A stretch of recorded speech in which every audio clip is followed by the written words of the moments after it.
for the world. It's a tremendous day for the Middle East. And you can see that this is probably the greatest assemblage of countries in terms of wealth and power maybe ever assembled. And it's just an honor to be a part of it.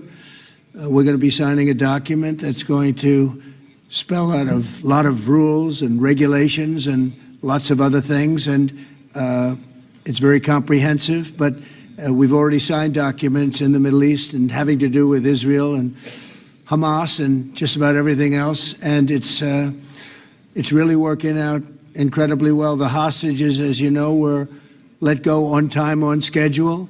The very sad situation of bodies, which was always a sad situation, and they're being sought out, and they're working with many different people, finding some were brought in and some were not. And they're working out to find out where those bodies are. It's hard to believe that you even have to say something like that. It's so sad. It's so sad. But what's not sad is that we have finally, after, I guess they say 3,000 years, I've heard from 3,000 years to 500 years, but whatever it is, it's a lot. But this was the one, this was the granddaddy of them all. And frankly, I thought this was probably going to be the toughest, and maybe in many ways it was, but we had a lot of good talent. Steve Witkoff, Jared, and Marco, and Pete, and General Kane was so great. John Ratcliffe was incredible. We had an amazing array of talent, and we were helped by, in particular, the countries represented at this table.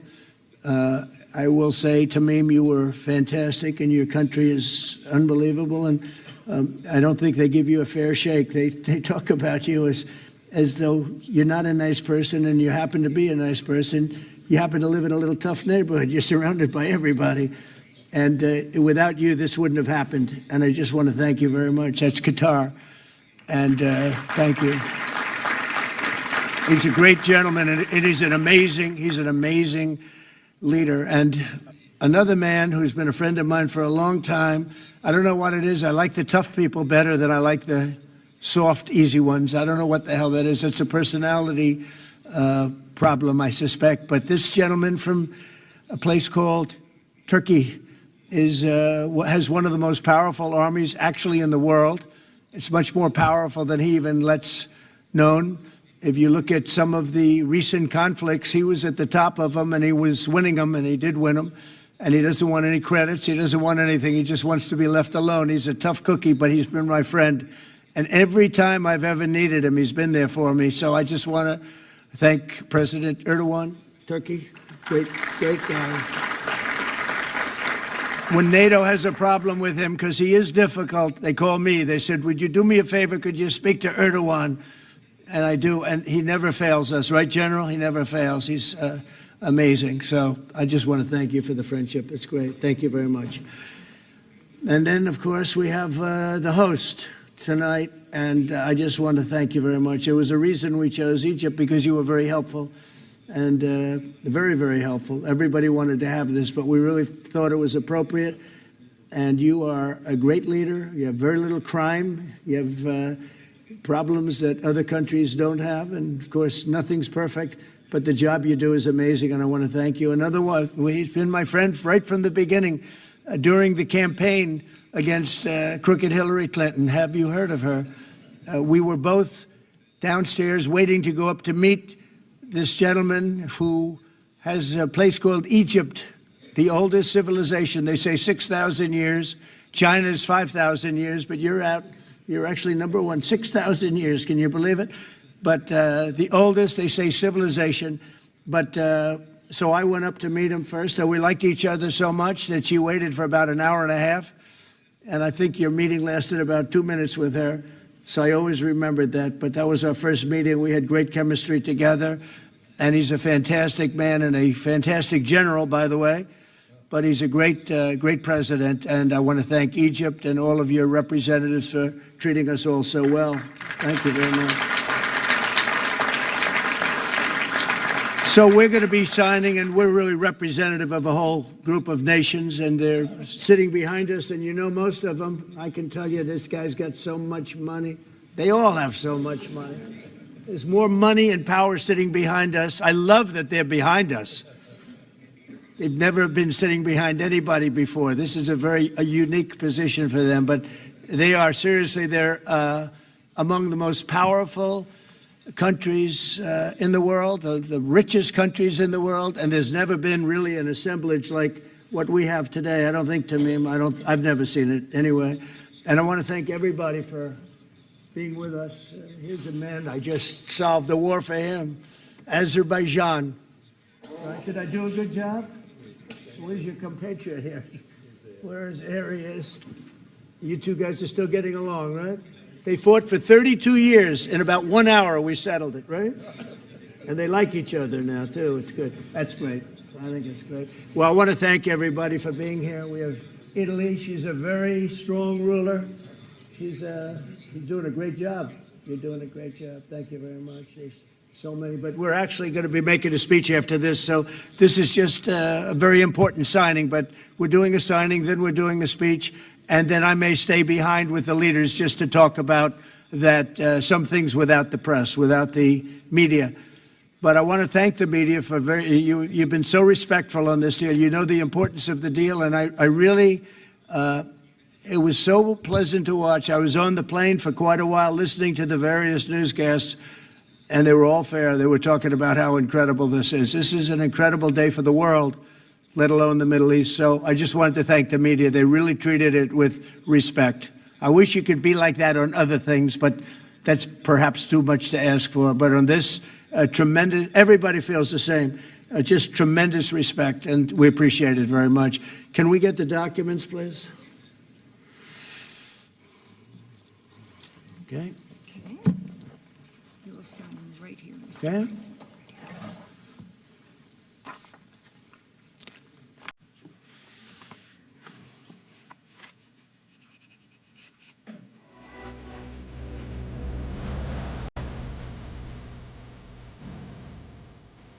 Okay.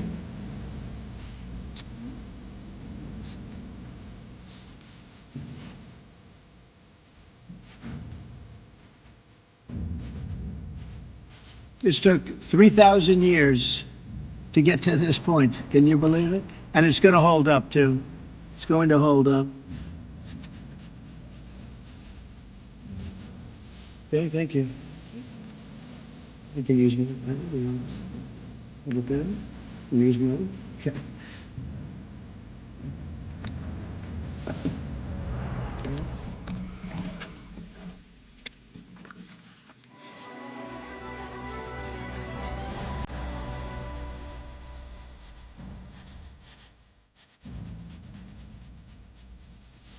Yeah.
Okay. I think we're going to hold it up. And I'll hold up the signature page. Yeah.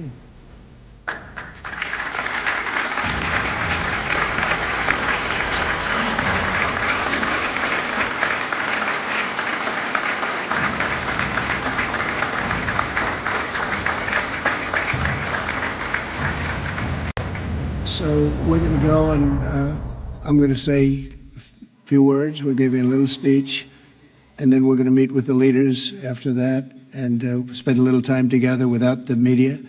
The media is invited to the speech.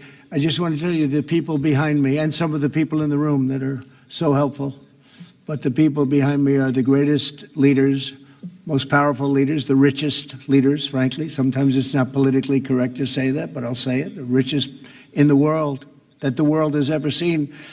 And yet when you get to know them, I know every one of them in their own way, and I can say in particular some, because that's the way life works, but some of the greatest people you'll ever meet, and people that really care for their countries. And why this happened is they all came together and they wanted to get Gaza straightened out. They wanted to get the whole thing straightened out. It got to a point where it was just crazy.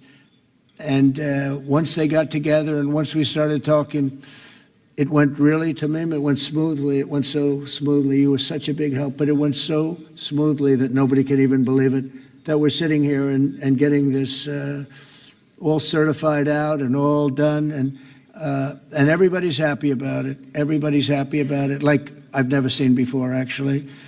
I've done other deals and people don't care as much. Big deals, I think they're big deals, but this is something that's taken off like a rocket ship. And it did from the beginning, and I've heard for years, this is the biggest deal, it'll never happen. For years, long before I ran for office, that this is the Middle East. It's the biggest, most complicated deal. And also it's the place that could lead to tremendous problems like World War III. They always talked about World War III would start in the Middle East. And that's not going to happen. We don't want it to start anywhere, actually, but it's not going to happen. So I just want to thank everybody, and I'll see you in a little while. And in particular, thank you all. Thank you, Tamim. Mr. General, thank you very much. Thank you very much. Great job. Great job. Thank you very much, everybody. Thank you. Okay. Mr. General, thank you very much. Thank you very much. Great job. Great job. Thank you very much, everybody. Thank you. Okay.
Powerful man, very powerful. Thank you. No crime. They have no crime. You put it out before it starts. Thank you.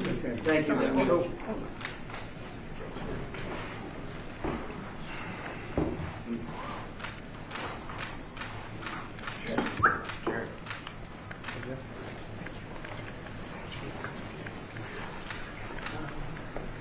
do you want to take a couple of questions? I don't care. Do you want to have a couple of questions? Chris? We're having an amazing period of time, like I think nobody's seen before.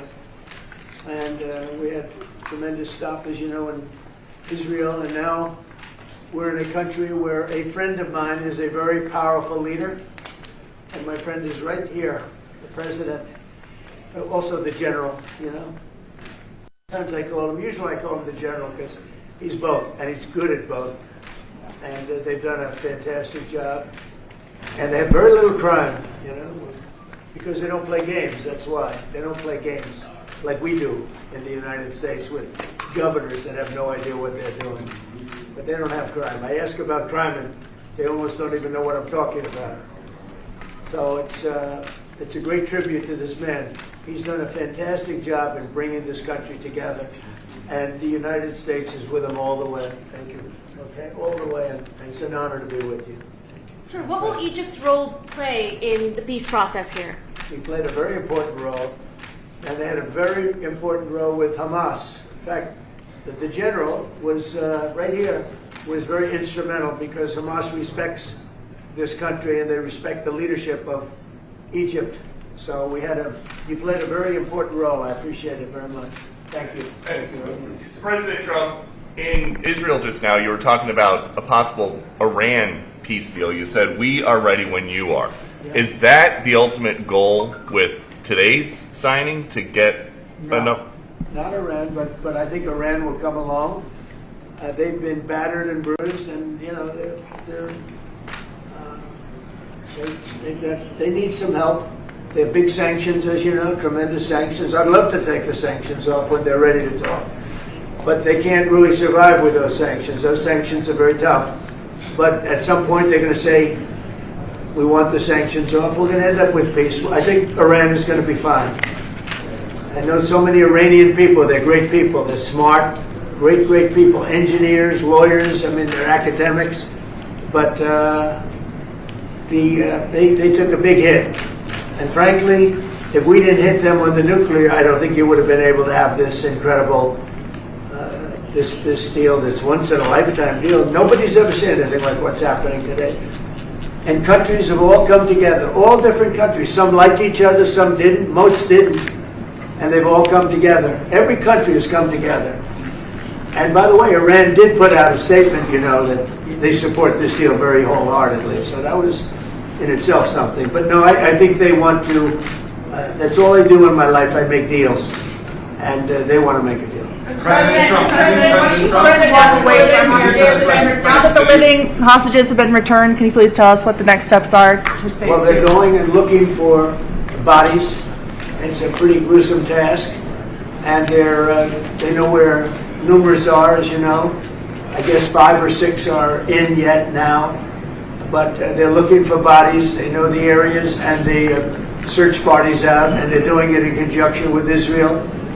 And they're going to be finding quite a few of them. President Trump, can you tell us when phase 2 of the negotiations will begin? Well, it started. I mean, it started as far as we're concerned. Phase 2 has started. And, you know, the phases are all a little bit mixed in with each other. They're going to start cleaning up. If you look at Gaza, it needs a lot of cleanup. That's why when I talked in my speech, I talked about the debris. I used the word debris. That's debris times 10. So, but they're gonna really do a job. They have a lot of power. In another room, you have some of the wealthiest nations in the world. All leaders, the big leaders are here.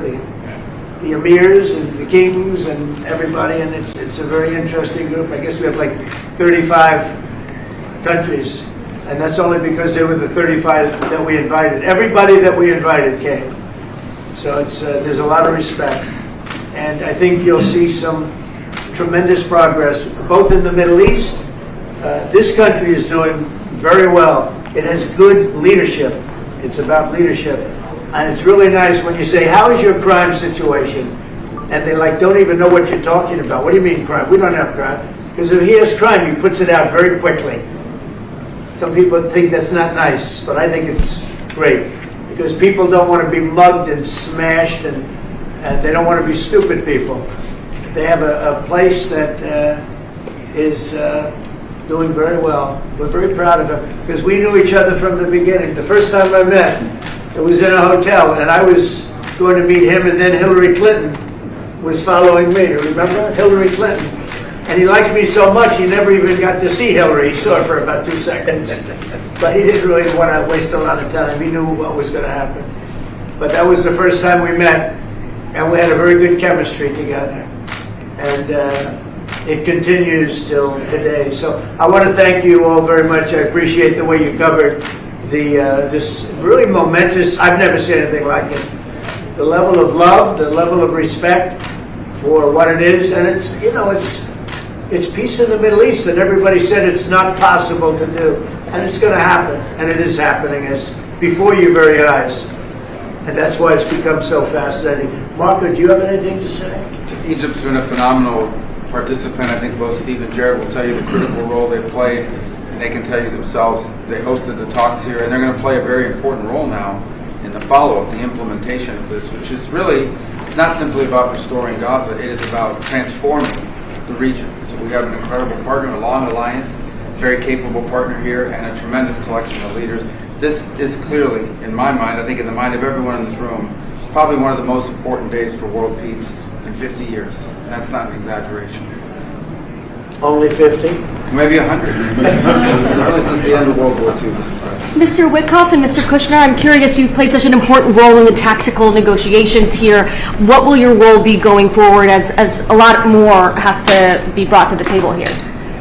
Oh, the minute we had inked the deal, Jared and I were already working on the implementation side of the deal.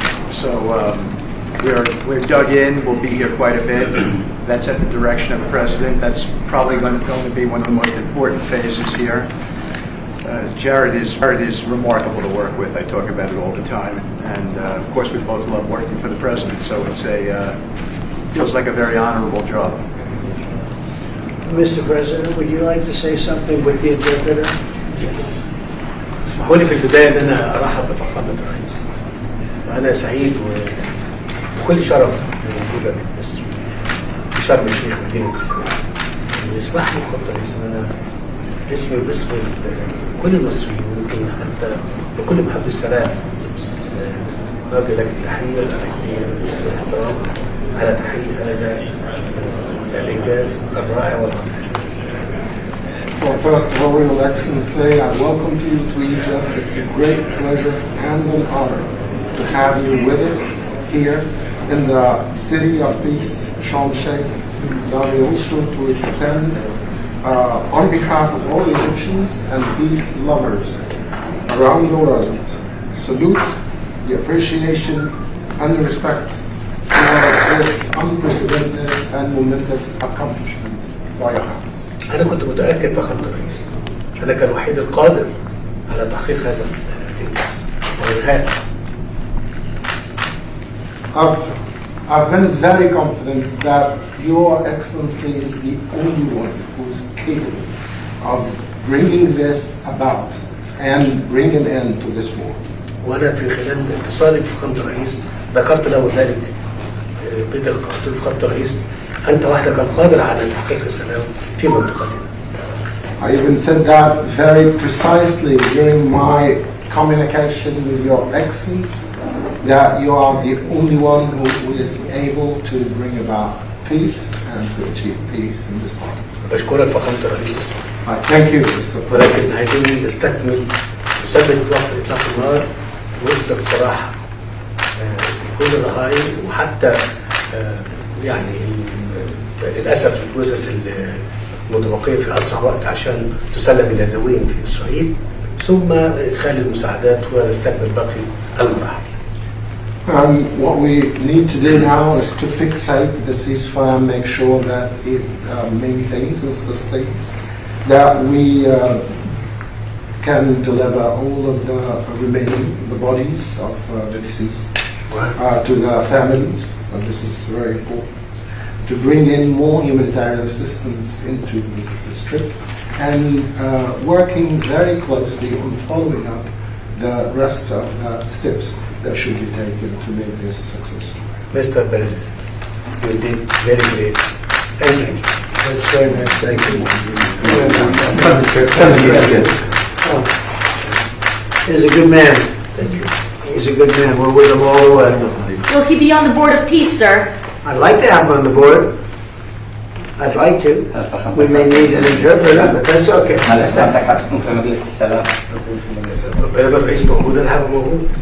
long as the President, His Excellency, You can't do better. the Board of Peace, I'll be there.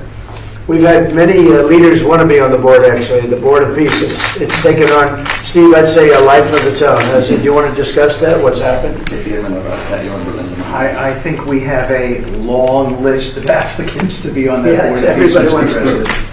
That's very nice. That's better than the other way. Usually it's the other way. Nobody wants to be on the board. But it's really taken on, this whole thing has taken on a life that's very different. So it's been really a great honor. And you people have done a fantastic job, I want to tell you. We appreciate it very much. Thank you very much, everybody. All right, thank you guys. Let's go. Hold it 1 second. Yes. أنا عايز دعم فخامة الرئيس ورعايته معانا في مؤتمر إعادة العمل. I just want and look forward to Your Excellency's support and your sponsorship with us in the conference for the reconstruction. Thank you. 100%. Thank you. Thank you, everybody. All right, thank you guys. Let's go. Thanks, guys. Let's head out.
Saudara, di tangan saya sudah ada salinan ijazah milik Presiden ke-7 Joko Widodo yang telah dilegalisir oleh pihak Universitas Gajah Mada dan dituliskan mengesahkan fotokopi sesuai dengan aslinya Yogyakarta dan ditandatangani oleh dekan. Dan ini adalah salinan ijazah Presiden ke-7 yang didapat oleh Roy Suryo CS. Bagaimana mereka mendapatkannya dan apakah ijazah ini dapat menjadi novum baru? Saya akan langsung tanyakan kepada penuding ijazah palsu Jokowi, Bung Roy Suryo. Ya. Sehat, Bung? Alhamdulillah. Oke. Dan juga ada Bung Bonatua Silalahi, ini pengamat kebijakan publik. Pengamat baru yang paling berjasa untuk mendapatkan ini. Karena pertama kali Ya, Bung Bona yang kemudian mempublikasikan ini kepada publik dan berhasil mendapatkan dari KPU. Iya. Oke. Bisa dijelaskan Bung Bona bagaimana kemudian prosesnya sampai pada akhirnya Anda dapat salinan ijazah ini resmi dari KPU? Saya temukan bahwa melalui ini ya, bisa ditunjukkan lagi, melalui skema ini mapping public policy ini, saya menemukan bahwa ada semacam kebuntuan pada progres penelitian ijazah karena terbentur pada undang-undang privasi. Jadi saya paling ingat itu Pak Jokowi bilang hanya pengadilan lah yang berhak menyuruh dia menunjukkan ijazahnya. Dia benar satu sisi, tapi kan di atas hukum ada namanya kebijakan polisi, kebijakan publik. Saya selaku orang pejabat publik merasa terpanggil. Ini kok jadi main-main hukum, sementara kan kita tahu sendiri publik lebih tinggi hukum daripada hukum. Kita sampai pada kesimpulan bahwa ada salinan ijazah dari pejabat negara yang sifatnya public domain, artinya bisa diakses oleh publik. Bisa diakses publik dan dilindungi oleh Undang-Undang 45 bahwa setiap warga negara berhak memperoleh informasi ini. Dan juga diturunkan ke Undang-Undang KIP ya, nomor 14 tahun 2008 tentang keterbukaan informasi publik. Sehingga barang yang ini yang sudah diserahkan ke sini, fotokopi yang ini, fotokopi yang dilegalisir oleh UGM ya, diserahkan oleh tim sukses, itu bisa kita minta. Klaim Anda, Bung Bona, karena Anda menyebutkan mendapatkan resmi dari KPU dan itu harus dibuktikan. Bisa Anda buktikan bagaimana prosesnya? Karena ini suratnya ya. Nah, salah satunya ini saya ambil sampling untuk yang di KPU pusat. Jadi pertamanya itu saya beremail tanggal 3 ya, beremail. Setelah saya beremail, saya kirimkan alasan saya ya. Permohonan informasi publik ya. Ya. Sesuai dengan Undang-Undang Nomor 14 Tahun 2008 tentang keterbukaan informasi publik. Terkait salinan ijazah atas nama Joko Widodo. Iya, benar. Baik. Nah, habis dari sini mereka langsung ngasih daftar hasilnya ya dengan memberi kita nomor ini, nomor registrasinya. Di sini ada step-stepnya. Masukkan tadi nomor itu dan email kita, dia kasih tahu. Nah, ini ada 1, 2, 3. Saya tunggu ya cukup lama. Setelah mereka konfirmasi, akhirnya saya kasih somasi. Anda sempat mensomasi KPU? Iya. Setelah saya keberatan, mereka jawab besoknya. Dia bilang, maaf informasi Anda tidak bisa. Kami sudah buat undang-undang keputusan nomor 731 yang rame itu. Artinya KPU sempat tidak dalam tanda kutip mau memberikan salinan ini karena terhalang keputusan KPU nomor 731. Iya, karena bukan terhalang, tapi memang sengaja menghalang saya. Anda berasumsi itu sengaja menghalangi Anda? Iya, karena dari sini ketahuan. Karena salah satu poinnya adalah tidak boleh menunjukkan itu file 16 ya, 16 dari 16 poin salah satunya adalah ijazah. Nomor 13 itu file ijazah. Ketahuannya begini juga Mas Yu. Jadi dari sini peraturan 731 itu ternyata dibuat tanggal 21 Agustus disahkan. Permintaan saya tanggal 3. Dan setelah itu memang sudah dicabut kembali. Udah, karena tapi rame prosesnya. Ya rame, dan ini terus terang behind the scene-nya. Ya, kan Komisi 2 mau mengadakan NDP dengan KPU. Ya, kita berikan masukan ke Komisi 2 sehingga Komisi 2 keras banget gitu loh gitu. Jadi akhirnya alhamdulillah sehari setelah KPU dipanggil Komisi 2, KPU mencabut. Saya kan dikirimin tadi keputusan itu. Saya kan langsung melakukan keberatan atas jawaban mereka. Jadi keberatan saya jabarkan ini tanggalnya, saya kasih keberatannya. Ini surat keberatan yang Anda berikan kepada KPU ya. Atasan PPID. Tadi kan menjawab PPID. Nah, prosedur KIP-nya, undang-undang KIP-nya, saya harus melakukan keberatan terhadap atasan PPID, yaitu Sekjen. Nah, Sekjen saya ajukan keberatan, akhirnya dia kirim surat. Jawabannya undangan. Ini undangan dari KPU kepada Anda untuk mendapatkan file ini. Oke, ini tertulis Kamis 2 Oktober 2025 pukul 12.30 ya? Iya. Kantor Komisi Pemilihan Umum. Iya. Saat itu Anda bertemu dengan siapa? Petugas PPID. Tugas PPID saya. Tugas PPID. Iya. Oke. Undangan ini langsung saya sebar ke tim kita ya. Tim dalam hal tadi seperti saya bilang, kita ini estafet ya. Memang fungsi saya mengejar ini, saya serahkan ke beliau-beliau ini. Oke, artinya sejauh ini yang Anda dapatkan adalah salinan ijazah Jokowi untuk persyaratan tahun 2019. Iya. Dan akan menyusul diberikan yang persyaratan tahun 2014. Harusnya begitu. 14 ya. Tapi sampai saat ini Belum ada undangan lagi. Oke, sebelum saya beralih ke Bung Roy, saya ingin tanyakan dulu, Anda ini kan sebagai pengamat kebijakan publik, apa yang kemudian membuat Anda begitu gigih untuk kemudian mendapatkan file ini? Saya agak terpancing ya, karena Pak Jokowi tadi selalu bilang hanya hak pengadilan yang memerintahkan dia untuk menunjukkan ijazahnya. Saya selaku publik kan merasa bahwa publik itu lebih tinggi dari hukum. Dalam hal ini saya berpikir, tidak boleh mentok seperti ini, jangan rakyat dibenturkan dengan hukum. Maka saya berpikir, saya jadi semangat ini mencari jalan lain untuk memperoleh salinan yang disetarakan. Ini kan salinan yang disetarakan dan asli ya, karena disahkan oleh UGM. Seperti itu. Oke.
Bahan pakan ternak, Pak. Gimana barangnya? Ini dengan ini ya. Balpres apa bukan? Apa? Balpres. Apa tuh enggak? Bukan balpres. Bukan. Ini barangnya apa? Pakan ternak.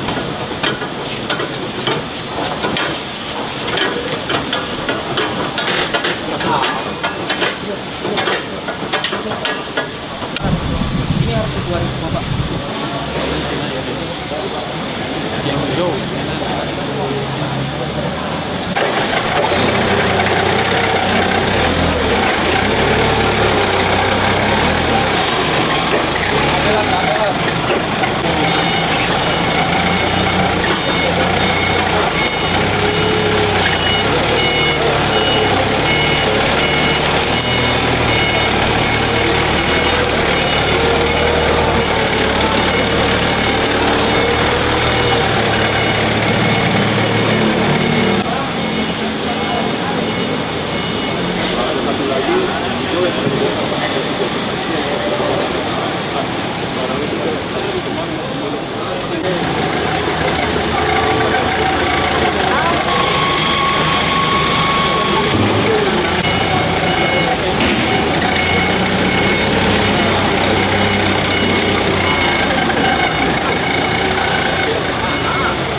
Ini makanan ternak apa? Vitamin? Benar. Apa campuran vitamin buat makanan ternak? Ini apa ya kaitan dengan belakangnya pakai jarum? Ambilin di tangan dikit, Pak. Di dalam Panan. Enggak, untuk makanan ternak. Makanan ternak ya, makanan ternak. Iya. Jarum, air. Total semua 500.000 berapa ton? Tadi timbang baru sektor 1, Pak, itu 25 kilo, Pak. Pasti sama dia. 25,25. Kalau misalnya berapa dengan 5 kali 560, 14.000 kilo. Apa namanya, Pak? Iya. Apa ya, deh? Ya udah ngapain nih 14.000 Sebelum periksa saya lihat tadi Pak. Betul. Sesuai nggak, Mas? Dengan repot tuh, 3 ramai juga tuh. Iya. Mungkin juga kalau saya sih nggak siapa, ada berapa nanti, Pak? Ada berapa nanti? 18. Mungkin lama lagi diperiksa. Yang tadi saya lihat dia mau dicek semuanya tuh. Setiap kali dicek kebanyakan kan. Nanti saya cek kalau model begini bisa nggak 20% atau 30% aja di saya. Kalau semuanya kan lama dan biayanya besar juga. Pak Menteri terkait dengan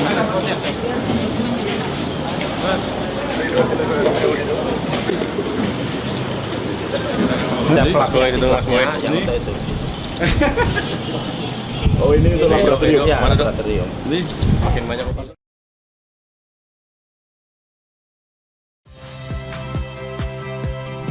Saya Agin Fridianto. Saksikan terus program-program Kompas TV melalui siaran digital, pay TV, dan media streaming lain. Kompas TV, independen, terpercaya.